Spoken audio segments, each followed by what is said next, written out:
जय गुरु.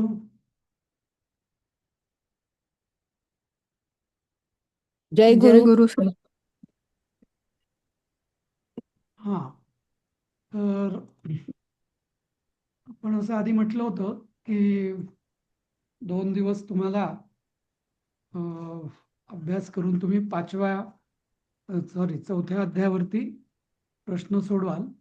तर काही थोडे प्रश्न मी दिले, पण नंतर मग माझ्या लक्षात आलं की आत्मसंयम व योगावरचा जो प्रश्न आहे याच्यात थोडासा उल्लेख आहे त्याचा चौथ्या अध्यायात, पण खरं त्याचं वर्णन जे आहे ते पुढे येणार आहे 6व्या अध्यायात. त्यामुळे मग आत्ता तो प्रश्न घेण्यात अर्थ नाही. म्हणून मग मी आज मेसेज पाठवला तुम्हाला सगळ्यांना की त्याच्यावरती काही बोलत नाही, लिहिलं नाही तरी चालेल सध्या, असं.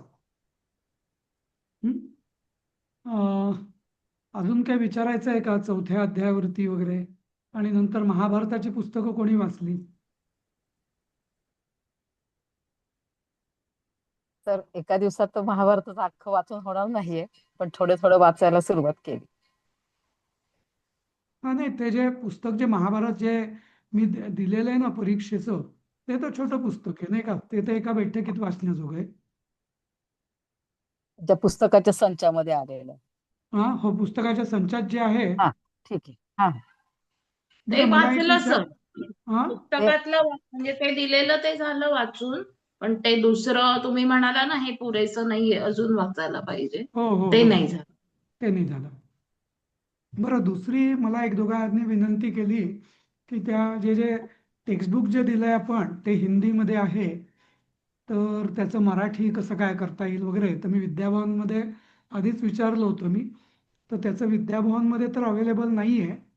पण एक मला विचारायचं आहे, हल्ली सगळी टेक्नॉलॉजी आहे उपलब्ध, तर आहे जे हिंदी पुस्तक आहे त्याचं स्कॅन करून आपल्याला OCR करू शकतो आपण, आणि मग त्याचं भाषांतर हिंदीचं मराठीत करू शकतो.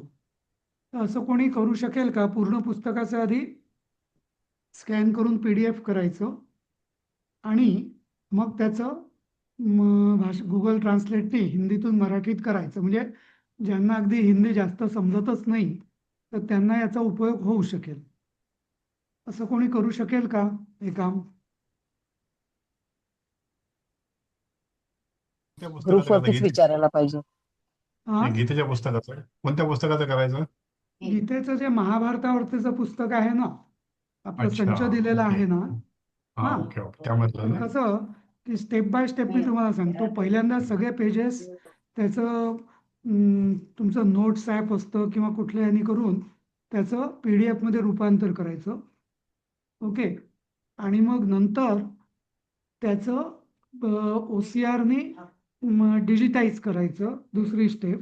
आणि तिसरी स्टेप, त्या डिजिटाईज जे होईल म्हणजे एडिटेबल व्हर्जन, त्याचं मग आपण भाषांतर आता करायचं. अशा भाषांतर 3 करता पायऱ्या कराव्या येतं. लागतील. ठीक आहे, सोमवारी घेतो करायला त्याला, मग नेक्स्ट वीक मध्ये पूर्ण करतो. हां हां, म्हणजे मग कसं ज्यांना, आणि अजून तसं आपल्या परीक्षेला वेळ आहे, पण ज्यांना हिंदीत बरेच जण तेवढे, बऱ्याच जण तेवढं कम्फर्टेबल वाटत नाही, तर त्यांना जर आपण मराठी देऊ शकलो तर एक कायमचं होईल नाही का? हो, ठीक आहे, करून घेतो. हां, चालेल. तुमची पाहिजे तर तुम्ही म्हणजे संस्कृत परीक्षा झाल्यावर केलं तरी चालेल. हो, सोमवारी घेतो ना, रविवारी संपेल परीक्षा. हां, तेच पुढच्या याच्या म्हणजे हो हो बरोबर. हो अरे वा, आता बरोबर, आता हाच शनिवार रविवारच आहे. हा. हां हां, हो गेला हो गेलाच आता. हां, हो हो.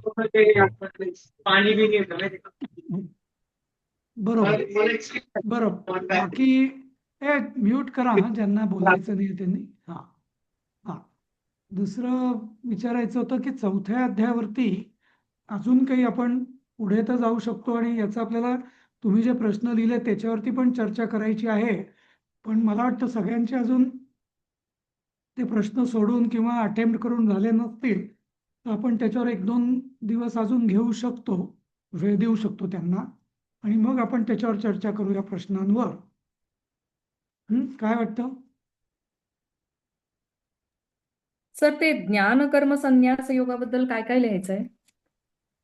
हा जो ज्ञानकर्म संन्यास योग, तर हा या पूर्ण अध्यायाचाच विषय आहे. म्हणजे हा ज्ञान कर्म संन्यास योग म्हणून आहे, बरोबर. त्यामुळे ज्ञान कर्म संन्यास याचा अर्थ असा की नुसतं कर्म संन्यास नाही. म्हणजे एक बाबा वाटलं मला काहीतरी राग आला सगळ्या लोकांचा म्हणून कर्म सोडून दिली, जसं आपण म्हणतो ना, राग येतो एखाद्या माणसाला आणि तो काही करायचं काम सोडून देतो, आता मला काही कशात काही मला नाही इंटरेस्ट नाहीये असं म्हणून, बरोबर. त्याला त्याला पण कर्मसन्यास किंवा म्हणजे कर्म सोडणं, हां, काम सोडणं असं म्हणता येईल. हां, पण ज्ञानकर्म संन्यास योग म्हणजे काय की ज्ञानसहित म्हणजे योग्य ज्ञान प्राप्त करून मग जे कर्माचा संन्यास, कर्माचा योग्य पद्धतीने त्याग करणं म्हणण्यापेक्षा कर्मयोग करणं, त्याला म्हटलं जातं ज्ञानकर्म संन्यास योग असं. तेच म्हणजे आधीच्या पूर्ण अध्यायात, चौथ्या पूर्ण अध्यायात तेच सांगितलेलं आहे की, आणि इनफॅक्ट आताचा हा जो योग आहे, 5वा अध्याय आहे, तोच त्याचा अजून विस्तार आहे. हा, ते ज्ञानकर्म संन्यास योग म्हणजे जे आपण जसं मी म्हटलं की व्यवहारात बघतो आपण बऱ्याचदा लोक म्हणजे कशाचा तरी राग येतो, ज्याला कुठलं वैराग्य म्हणतात त्याला, एक सुंदर शब्द आहे संस्कृतमध्ये की म्हणजे असं काहीतरी कशाच्या तरी तात्कालिक वैराग्य येणं, हा, निमित्ताने काहीतरी तात्पुरतं वैराग्य येणं, हा, तर असं वैराग्य अपेक्षित नाहीये किंवा स्मशान असं वैराग्य म्हणतात ना? हा, स्मशान वैराग्य असं म्हणतात का ते? नाही नाही, स्मशान वैराग्य वेगळं, ते वेगळं. वेगळं. नाही, हा. हे वैराग्य म्हणजे कसं, तात्पुरतं म्हणजे त्यावेळेस येतं ना तसं. परत हा, बाहेर आलो की मग परत माणसाचा नेहमीचा स्वभावच कंटिन्यू होतो, असं अच्छा, होतं ना? तुम्ही त्या दृष्टीने स्मशान म्हणताय, हो. म्हणजे हा ते हा. पण नाही नाही, अजून एक गमतीदार शब्द आहे या अशा हा. वैराग्याला की म्हणजे काहीतरी असं म्हणजे लुटूपुटूच्या याच्यासारखं, जसं आपण एका दिवशी कोणीतरी रागावतो आणि म्हणतो मला जेवायचं नाही, नाही का. मग नंतर मग हम्म. त्या दिवशी रात्री तरी जेवतो तो उशीर सगळे झोपल्यावरती, किंवा मग दुसऱ्या दिवशी परत लाईनीवरती येतो. म्हणजे तो ते वैराग्य काही खरं असतं का, नाही, नाही का. ते तात्कालिक असतं. हां, आणि मग नंतर जेव्हा पोटात जेव्हा कावळे ओरडायला लागतात तेव्हा ते सगळं तो नित्य तो हे तो आपला निश्चय पुन्हा चालला जातो, नाही का. असं म्हणजे खरोखर आपण काही आपल्या जिभेवरती किंवा वासनेवर ताबा मिळवलेला नसतोच त्याने, नाही का.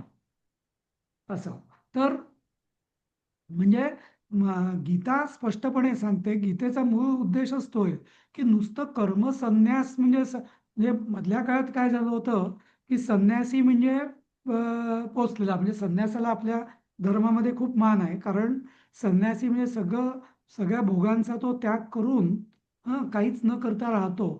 पण काही काही वेळा मग असं झालं की तो संन्यासी म्हणजे नुसतं आपलं काही काम करायला नको म्हणून मग काही संन्यासी व्हायला लागले.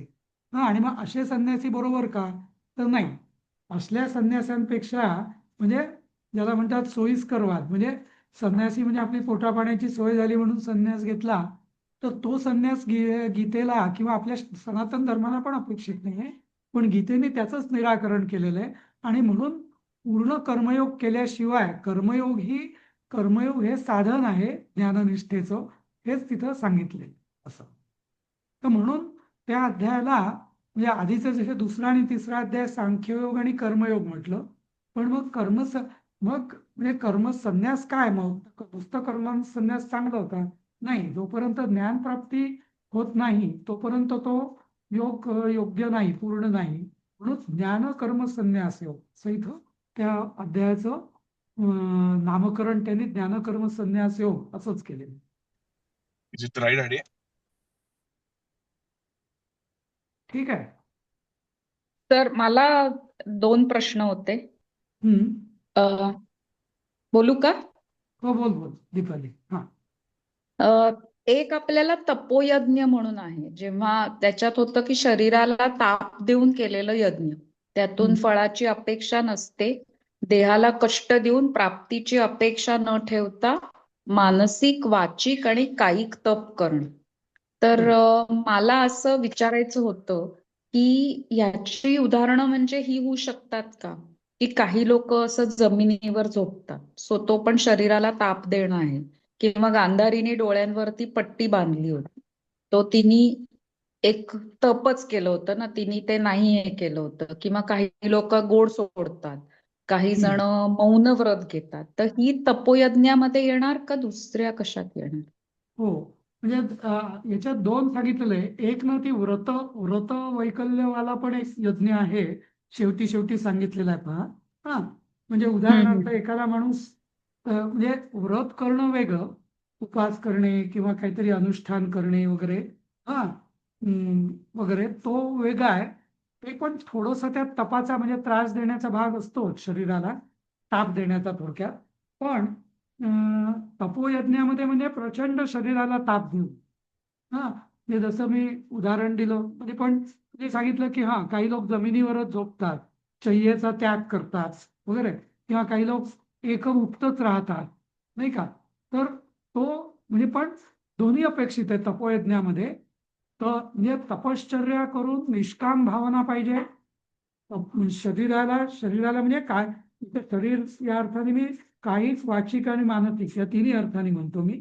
आणि तिसरं की हे तिन्ही झालं. आणि तिसरं परमेश्वराशी अनुसंधान, निष्काम भाव, देहाला म्हणजे कायिक वाचिक मानसिक या पद्धतीने देहाला कष्ट किंवा ताप देणे.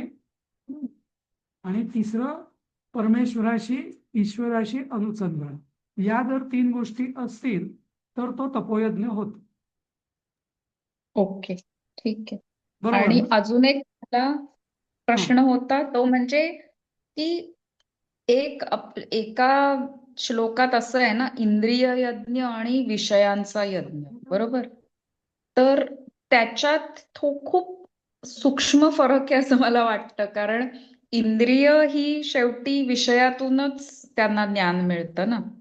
तर तो एक म्हणजे लिहिताना मी लिहिलंय, पण तरी असं आहे की इंद्रियांचा जे तुम्ही सांगितलं होतं तेव्हा नोट्स घेतलेल्या त्याच, की ज्ञानेंद्रियांचा यज्ञ म्हणजे आपली जी 5 ज्ञानेंद्रिय आहेत ती, आणि त्यांच्यातून मिळणारा आनंद संयम रूपी अग्नीमध्ये दहन करून भौतिकदृष्ट्या ही इंद्रिय आहेत, पण त्यातून मिळणारा आनंद मनापर्यंत पोहोचू न देणं. आणि मग शब्द रूप गंध रस स्पर्श या तन्मात्रांच्या भावना भस्म करून मनापर्यंत पोहोचू न देणं इंद्रियांचा विरोध, असं लिहिलं होतं.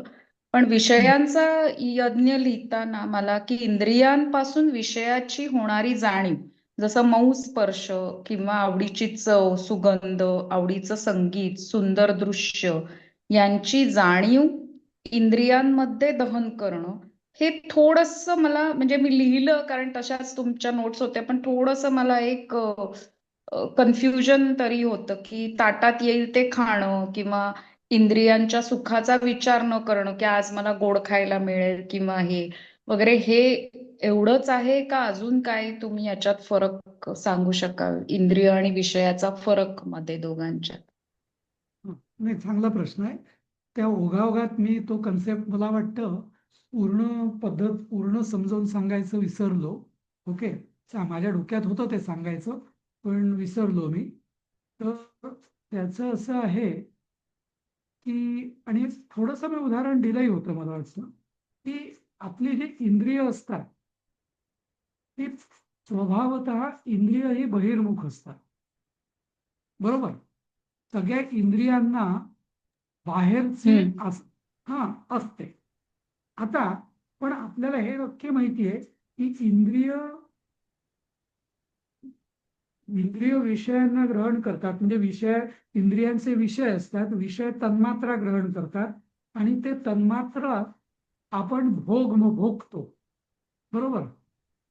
तन्मात्र, बरोबर, म्हणजे ते सेन्सेस ज्याला आपण म्हणतो ते आपण भोगतो, अशी प्रक्रिया असते. बरोबर. आता दोन गोष्टींनी, आणि प्रॉब्लेम कुठे होतो की ते भोग जेव्हा मी कर्तृभावाने जेव्हा भोगतो, ते जे भोग, तिथे सगळा प्रॉब्लेम. तर एक उपाय असा की म्हणजे इंद्रियांना खेचून टाकायचं किंवा त्यांचा कठोर निग्रह करायचा, की म्हणजे तू हे करायचंच नाही असं. हा, गोड खायचंच नाहीये, चांगलं खायचंच नाहीये, चांगलं झोपायचं, म्हणजे जी जी काही इंद्रिय असतील की ज्याला आपण संन्यास म्हणतो तसं. हा, तर तो झाला इंद्रिय दमन, इंद्रिय यज्ञ. दुसरा एक जो यज्ञ असतो तो कसा, की ते जे विषय जे येतात, म्हणजे विषयांचं सेवन तर करायचं, पण ते विषयांचं जे सेवन, त्यातून मिळणाऱ्या ज्या तन्मात्रातून मिळणारा जो आनंद आहे तो परमेश्वराला अर्पण करायचा आणि स्वतः नामाने राहायचं.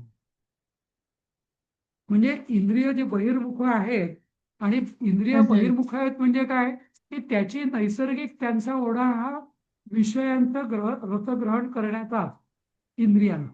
तर ते त्याला करू दे, ते त्याला करू दे ओके इंद्रियांना. ओके.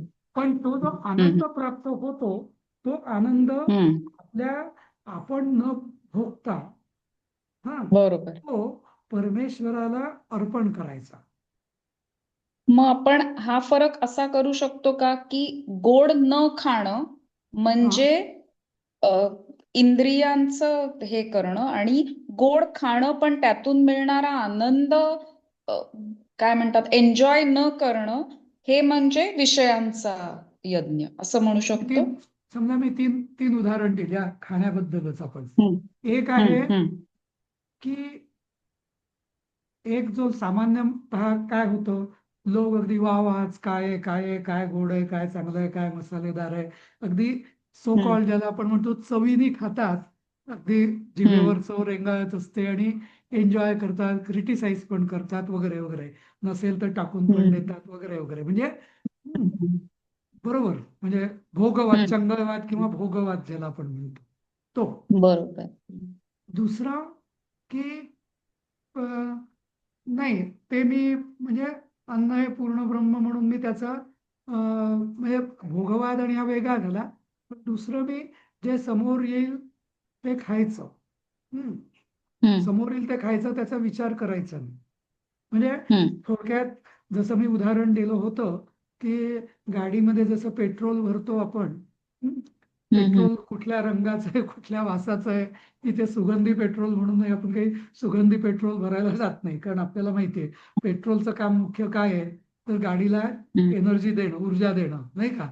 ती मिळाली की झालं, त्याच्यात काय एन्जॉयमेंटचा काही संबंधच नाही. तर तसंही आपण जे खातो त्याचा खरा उद्देश तोच आहे, नाही का. तसं की माझं जीवन हे माझं पुरुषार्थासाठी मला आयुष्य जगणं आहे, हा, धर्म अर्थ काम मोक्ष याच्याकरता.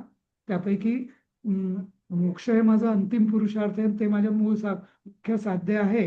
पण ते साध्य करण्यासाठी मला जगावंच लागेल, कारण जगलो नाही तर पुरुषार्थ साध्य कसं होईल. पण मग त्याच्याकरता मी हे पेट्रोल भरतोय म्हणून जगतोय, हा एक भाव झाला. याच्या पलीकडे अजून एक भाव आहे, तो म्हणजे असा की मला देवाने इंद्रिय दिली आहेत ना, हा, तर इंद्रियांना मी उलट कशाला वळवू. जर माझ्या डोळ्यांना रसग्रहण करण्याची शक्ती आहे, जिभेला चांगलं म्हणजे गोड वगैरे चांगली चव समजून घेण्याची शक्ती आहे, बरोबर, कानांना चांगलं संगीत वगैरे वगैरे ते सगळं करण्याची शक्ती आहे, तर तो जो आनंद आहे तो मी साक्षी भाव, मी स्वतः न भोगता, तो मी साक्षी भावाने, हा, म्हणजे त्याच्यापासून अलिप्त राहून, पण तो मी आनंद परमेश्वराला अर्पण करेन.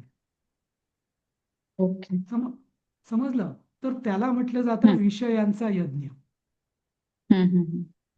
समजलं. यज्ञ म्हणजे काय शेवटी, की जे काय चांगलं असतं, आपण काही यज्ञामध्ये की आपण घाणेरड्या वस्तू टाकत नाही अग्नीमध्ये, बरोबर. यज्ञामध्ये सगळ्या आपण पवित्र वस्तूंचाच, चांगल्या पवित्र वस्तूंचाच त्याग करतो, राईट, नाही का.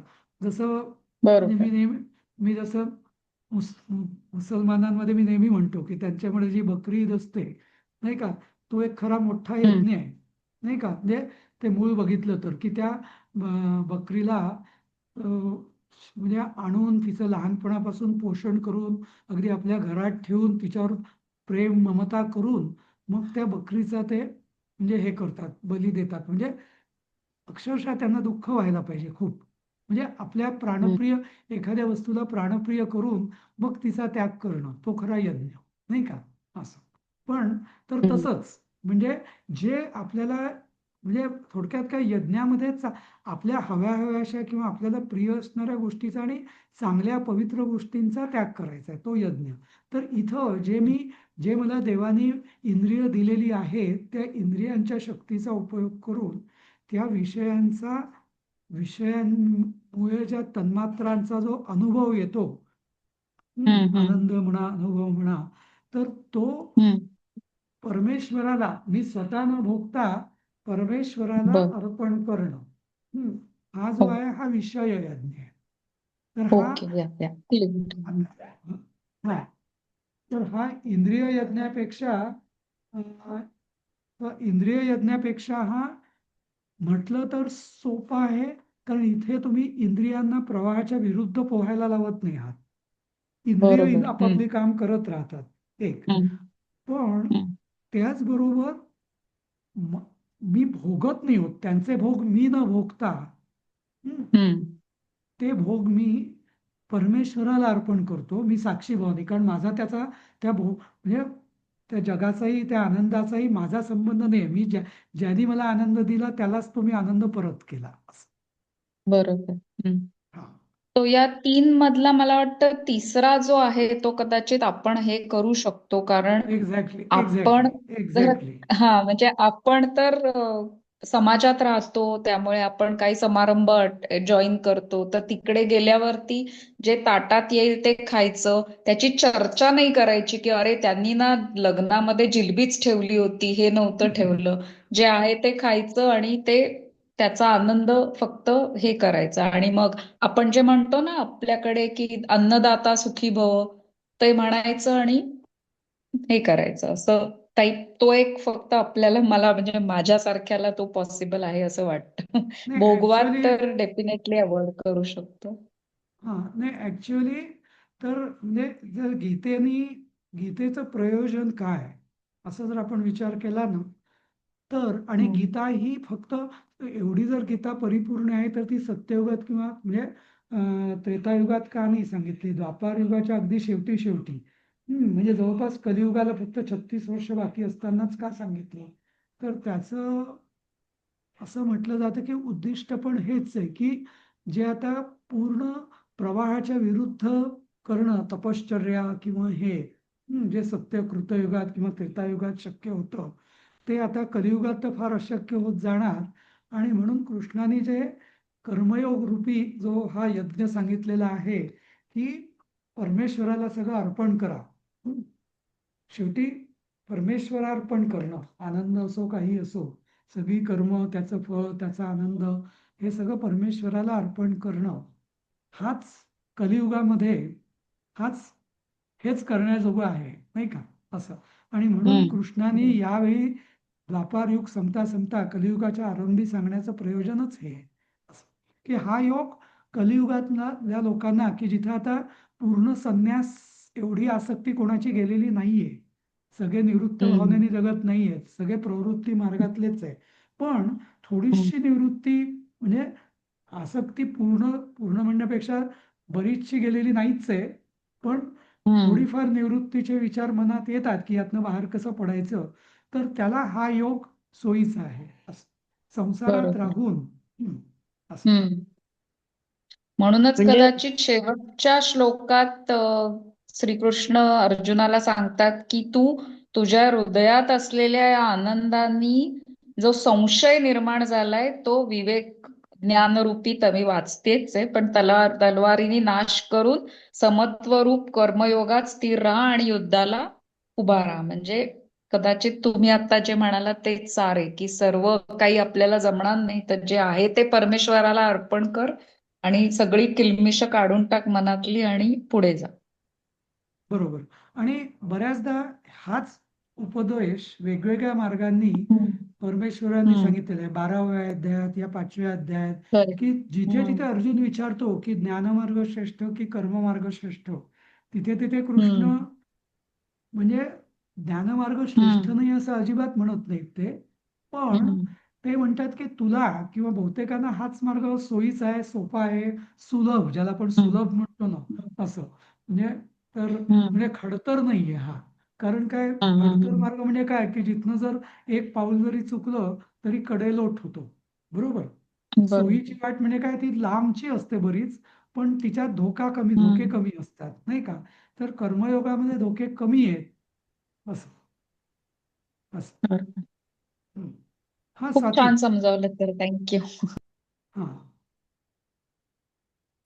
आणि एक तर प्रश्न म्हणजे सर, आता तुम्ही सांगितलं जे बकरीचे उदाहरण दिलं तुम्ही की ते यज्ञ आहे म्हणून, हो. तर यज्ञामध्ये काही आपण आहुती दिली की ती भस्मसात होते नाही का, पण ते काय परत त्याचा स्वाहा करत नाही.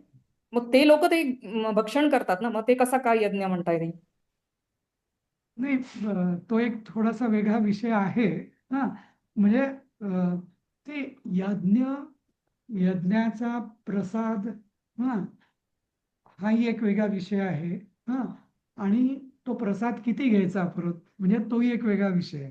म्हणजे उद्या नाही, पण म्हणजे आहुती जसं दिल्यानंतर ते भस्मच होऊन जातं ना सगळं. जेव्हा आपण आहुती देतो हम्म, त्यावेळेला काय, म्हणजे आपण ते प्रसाद म्हणून आपण काही आहुतीच्या ह्याच्यातनं काढून काही घेत नाही. नाही, ते बरोबर आहे, नाही, पण तो जसं तो सनातन जठराग्नी झाला. हा, नाही नाही, कसं असतं ना, आपल्यामध्ये प्रसाद ही एक कल्पना आहे. चरू म्हणजे यज्ञामध्ये सुद्धा चरू असतो ना, तर त्या चरूचा शेवटी प्रसाद घ्यायचा असतो थोडासा, अगदी कणभर. हं, तर तो प्रसाद म्हणून घेणं वेगळं.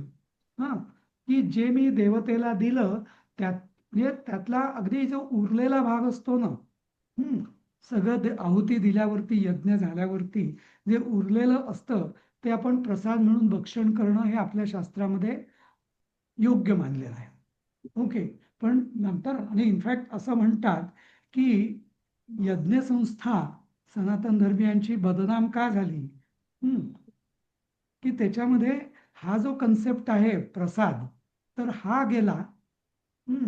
आणि त्याच्यामध्ये लोक यज्ञाच्या नावाखाली अनाचार करायला लागले. बरोबर? त्यामुळे म्हणजे जे मी मुस्लिमांचं उदाहरण दिलं त्यातला जो मी चांगला भाग तो सांगितला तुम्हाला, की तो यज्ञ का, कारण तो त्या दृष्टीने तो यज्ञ आहे असं. त्यातला वाईट भाग आपण घ्यायचा नाही. समजलं ना? म्हणजे हा, म्हणजे ती बकरी घेऊन ती फक्त कापणे आणि त्याची पार्टी करणे हा काही यज्ञ नक्कीच नाहीये, नाही का? हा, नाही, ते तसं करतातच ना, म्हणून म्हटलं की ते हा, आपल्यासाठी नाही, म्हणून त्यामुळे मी देवाच्या हा, नाही नाही नाही नाही, पण ते तर काय करतात, आदल्या दिवशी किंवा त्या दिवशी बाजारातनं आणतात आणि लगेच त्याचं कापून करतात. तर तो तर म्हणजे, पण असे सगळ्याच धर्मांमध्ये आहे, इव्हन आपल्याही धर्मामध्ये, की मूळ विधीचा आशय न समजता बऱ्याचदा कृती केल्या जातात. म्हणजे त्यांनाही उगीच दोष देण्यात अर्थ नाही. आपल्याही धर्मात असे बरेच विधी आहेत की मूळ आशय विधीचा एक असतो होता आणि आता तो वेगळा झालेला आहे थोडासा. नाही, ठीक आहे, असं म्हणजे मी हे प्रसंग आला म्हणून मी सांगितलं त्याचं. पण म्हणजे किंवा त्याचं आपण त्या कृतीचंही समर्थन आपण करत नाही आहोत.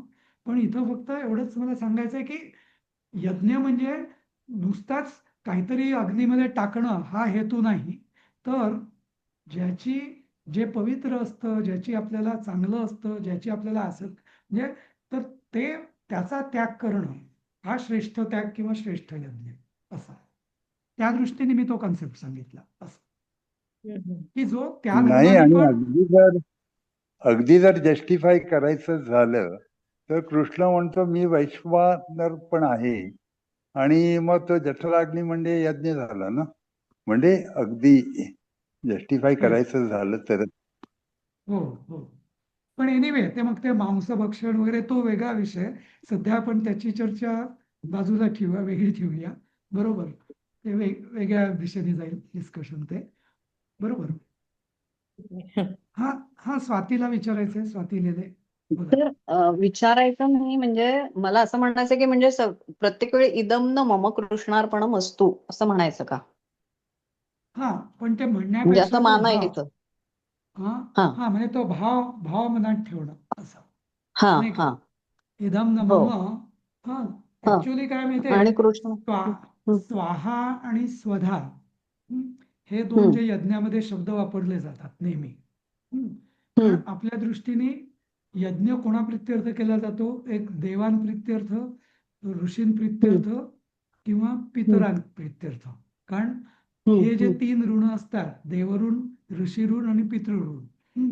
त्यापैकी ऋषींचा जो ऋषी यज्ञ ज्याला म्हणतात 5 ब्रह्मयज्ञामध्ये, तो म्हणजे ऋषींचा यज्ञ म्हणजे त्यांच्याकरता त्यांनी जे आपल्याला ज्ञान दिलेलं आहे त्या ज्ञानाचा स्वाध्याय करणं, अभ्यास करणं आणि ते इतरांना देणं, हे ऋषी यज्ञ किंवा ऋषींच्या ऋणातून मुक्त नाही, पण त्या ऋणाची म्हणजे त्याची उत्तरदायी.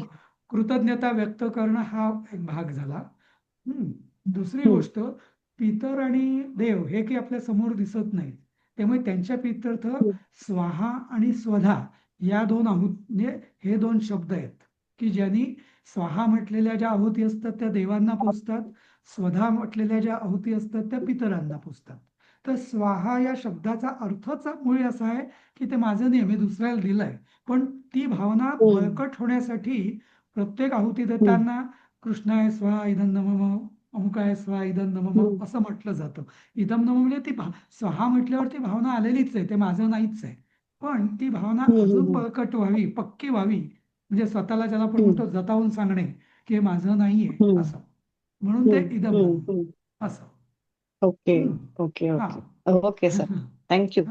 हो. आणि मग जे मी थोडक्यात ते एक सर, प्रसादाचं जे बोलू थोडंसं एक मिनिट औषध आहे, प्रसादाचं मी जे सांगितलं तर त्याचाही उद्देश तोच आहे. म्हणजे बऱ्याचदा आपल्याला माहिती आहे की देव काही खात नाही, म्हणून भरपूर प्रसाद आणायचा आणि तो देवाला फक्त म्हणजे न दाखवता खाणं हा तर वाईटच, म्हणजे पण देवाला दाखवून पण स्वतः आपला भरपूर पार्टी सारखा करणं. एक मिनिट एक 10 मिनिट मी करतो, 10 मिनिट. तर तो नुसता करणं ते वाईट. देवाला एकदा अर्पण केल्यावर त्यातला काही भाग तरी त्याचा योग्य म्हणजे आपल्याला न ठेवता इतरांना विनियोग केला पाहिजे. आणि म्हणजे देवांना जो नैवेद्य अर्पण केला जातो त्याचा विनियोग कसा केला पाहिजे याचे पण, कोणाला केला पाहिजे, कसा केला पाहिजे याचे पण नियम आहेत, बरोबर. आणि शेष म्हणजे प्रसाद म्हणजे काय, जो शेष असतो त्यालाच प्रसाद म्हणतात असं, म्हणजे उरलेलं असं थोडक्यात, नाही का असं. हा, बोला उषाताई. हो सर, थँक्यू सर. हा. सर, मला असं म्हणायचं होतं की हे जे आपण आता तपोयज्ञाबद्दल जे काही बोललो ना, तर हा. 17व्या अध्यायामध्ये पण हे शरीराचे तप हा एक वेगळा विषय भगवंतांनी घेतलाय आणि त्याच्यामध्ये डिटेल सांगितलेलं आहे. तर त्याच्यामध्ये असं म्हटलं की देवद्विज गुरु प्राज्ञ पूजनम शौचमार्जवम ब्रह्मचर्य महिंसाचे शारीरन तप उच्यते. म्हणजे इथे देवद्विज आणि हे सगळं गुरु यांचा आदर करणं, त्यांची पूजा करणं वगैरे, म्हणजे याच्यामध्ये मॅक्झिमम सगळा त्यागच दाखवलाय त्यांनी. म्हणजे त्याच्यामुळे आपला अहंभाव नष्ट होतो. म्हणजे जे आपल्याला ज्ञान देणारे आहेत, ज्ञानदाते, त्यांचा नेहमी आदर सत्कार करणं, नंतर शरीराचं पावित्र्य राखणं, त्याच्यानंतर आर्जव, नंतर अहिंसा, ब्रह्मचर्य पालनाला जास्त महत्त्व दिलेलं आहे. आणि ह्या सगळ्यामध्ये त्यांनी असं म्हटलंय की म्हणजे त्याग हा महत्त्वाचा आहे आणि तो त्याग म्हणजे ते हे तपोयज्ञ शारीरिक तप असं त्यांनी म्हटलेलं आहे. म्हणजे एवढं आता आपण नको जायला खरं 17व्या अध्यायापर्यंत, आता 4थ्या अध्यायात जे सांगितलंय तेच आपण म्हणूया. तर फक्त मला तिथे डिटेल वाचताना आलं होतं म्हणून मी म्हटलं तुम्हाला म्हणजे सांगावं. एका दृष्टीने ते आहे, पण इथं जो विशिष्ट तपोयज्ञ या दृष्टीने जो आहे ना, तर त्याचा उद्देश म्हणजे तप हा शब्दच मुळी काहीतरी ताप या दृष्टीने आलेला आहे, नाही का, संस्कृतमध्ये. हा, त्यामुळे काहीतरी कुठेतरी म्हणजे तो एवढा असा लक्झरी किंवा कम्फर्ट असलेला मार्ग नाहीये. कुठली तप करण्याची कृती ही लक्झरी मध्ये नाहीये, मस्तपैकी छान गादीवर बसून किंवा सोफ्यावर बसून काहीतरी कुठेतरी म्हणजे काही वाचिक मानसिक, नेहमी 3 म्हणतो मी, नुसत्या दैहिक नाही किंवा काहीक नाही, तर कुठेतरी म्हणजे कारण कसं होतं माहितीये का, एक तुम्ही बघा, अभ्यास असो किंवा कुठलीही जर ध्येयप्राप्ती करायची असेल ना, तर तिची खरी किंमत ही जोपर्यंत आपण आपल्याला त्रास करून ते प्राप्त करून घेत नाही ना, प्राप्त करताना जोपर्यंत आपल्याला त्याचा ताप होत नाही त्या प्रवासाचा, प्राप्त करण्याच्या प्रवासाचा, तोपर्यंत त्या वस्तूचं महत्व कळत नाही किंवा त्या फळाचं महत्व नीट कळत नाही, जर सहज मिळालं तर काही. बरोबर. तर तपोयज्ञाचा हा एक मोठा फायदा आहे. कोणी म्हणेल कशाला त्रास द्यायचा जर सहज होत असेल तर, पण नाही. तपोयज्ञाचा फायदा हा आहे की जे मला प्राप्त होतं तपोयज्ञाने, त्याची किंमत जी असते ती मला पक्की कळलेली असते की मी हे खूप म्हणजे मेहनत म्हणा, कष्ट म्हणा किंवा असं कमवलेलं आहे, नाही का? म्हणून तपोयज्ञाचं ते महत्व वेगळं आहे इथं, या 4थ्या अध्यायातल्या तपोयज्ञाचं. असं हो, बरोबर सर. है होय ना? हा. म्हणजे असं. शुद्ध मला अजून एक शरीराला प्रश्न शुद्ध होता. झाल्याशिवाय. हा बोलू का? हा दीपाली. हा जो एक श्लोक आहे ना, श्रद्धावान लभते ज्ञानम तत्परः संयंतेंद्रिय, याच्यामध्ये जे असं म्हटलंय की जो जितेंद्रिय आहे, साधन तत्पर आहे, श्रद्धाळू आहे, तो ज्ञान मिळवतो आणि ज्ञान झाल्यावरती त्याला भगवान प्रतिरूप परमशांती प्राप्त होते. तर बरोबर. हा जो आहे याच्यात मला आहे की श्रद्धावान म्हणजे ज्याची परमेश्वरावरती श्रद्धा आहे तो ना, जो तत्पर म्हणजे की जो त्यासाठी लागणार आहे तत्पर, का गुरु? कारण आपल्या याच्यात उपनिषदात किंवा आता पण आपण जे काही ऐकलं त्या याच्याप्रमाणे इवन अर्जुन सुद्धा कृष्णाबरोबर सतत प्रश्न विचारत ज्ञान प्राप्त करतोय. त्याची श्रद्धा नाही असं नाही, पण तो प्रश्न करतोय. म्हणजे पूर्ण तो सांगतोय तसं मी ऐकतोय असं हे नाहीये. त्यामुळे ही श्रद्धावान जो हे आहे तो परमेश्वराची आहे का गुरुची आहे, ते फक्त क्लिअर कराल का?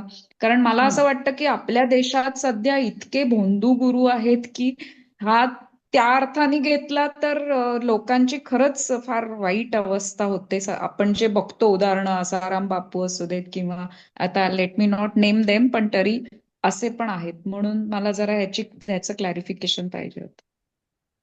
तर श्रद्धावान या शब्दाची जी व्याख्या केली आपल्यामध्ये म्हणजे धर्मामध्ये, शास्त्रामध्ये, तर गुरु, शास्त्र आणि परमेश्वर यांच्यावर नितांत श्रद्धा. नितांत म्हणजे जिला अंतच नाही अशी श्रद्धा. तिन्ही, परमेश्वर, 2 शास्त्र आणि 3 गुरु. जसं मी उदाहरण दिलं होतं की लहान मूल कसं असतं की अगदी आई सांगते किंवा वडील सांगतील किंवा मग शाळेत गेल्यावर जे शिक्षक सांगतील ते ते ते लवकर का शिकतं? कारण ते लगेच त्यांचं म्हणजे सगळ्यात मोठा त्याला हे असतो की त्यांचा तिच्यावर विश्वास असतो आणि म्हणून ते त्यांच्या मनामध्ये पक्क ठसतं. पण तुम्हीच बघा की समोरचा सांगणारा, उदाहरण देतो मी, जर समोरच्या सांगणाऱ्यावरती जर विश्वास नसेल ना आपला, तर तो चांगलं गोष्ट जरी सांगत असेल ना, तरी ते आपल्या मनात ठसत नाही. बरोबर. म्हणजे असं म्हटलं जातं की गुरु करताना पारखून घ्यावा. आता शास्त्रांचं पण तसंच आहे की परमेश्वराबद्दलही प्रश्नच नाही, पण विशेषतः एकदा तुम्ही ऍक्सेप्ट केलं ना त्या व्यक्तीला की हा माझा गुरु आहे, तर त्याच्यावर तुम्हाला पूर्ण विश्वास ठेवावा लागतो. दीपाली, हा, गुरु करताना तुम्ही पारखून घ्या.